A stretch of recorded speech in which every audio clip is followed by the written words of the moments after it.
Hello, I'm Ellen Goldberg, and I welcome you to a tarot moment from the School of Oracles. In this segment, we're going to look at the card of the Chariot. The Chariot is a very ancient image. This very same symbol has been used for time immemorial all over the world. One of the earliest references to the Chariot that seems to describe this card so perfectly comes from 800 years BC from the Bhagavad Gita, where they say the self, meaning the higher self, the self is the rider in the chariot of the body, of which the horses are the senses and the mind is the reins. In our Rider-Waite deck, the horses have been exchanged for sphinxes because the senses do pull us. The black and white horse are very similar actually to the black and white pillar on either side of the high priestess, affirmation and negation. The yes and the no in all things. We're either pulled towards something or pulled away from something. We want it, we don't want it. And these things, they're puzzling. As they say, you have to understand your humanity. You have to understand, says the riddle of the sphinx, how your senses work, how your humanity works, or it will devour you.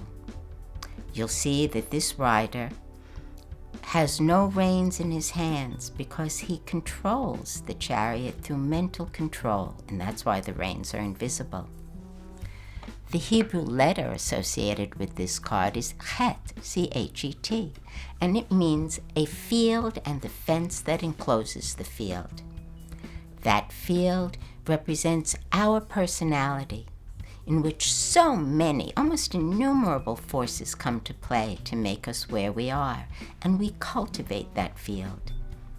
It is ruled by the sign of Cancer, and Cancer rules the chest, which is also enclosed by a field. Our ribs are a fence around the most vital organs of the body. Cancer is considered one of the most receptive signs in the zodiac. And here, a very important idea associated with this card is receptivity to the will of the higher self. The greatest, most heroic deeds are done not through the self, the small self, but letting the higher self work through you. This card tells us a great deal about the conditions to achieving this, because you notice that the chariot is not within the city, it's outside of a city, across the river. In other words, we need some time of seclusion. We need private time in order to make this connection.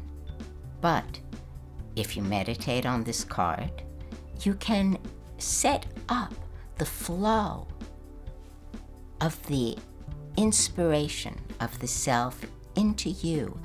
And because this card is sometimes called the victorious chariot, you can achieve great deeds. On the higher polarity, think victory.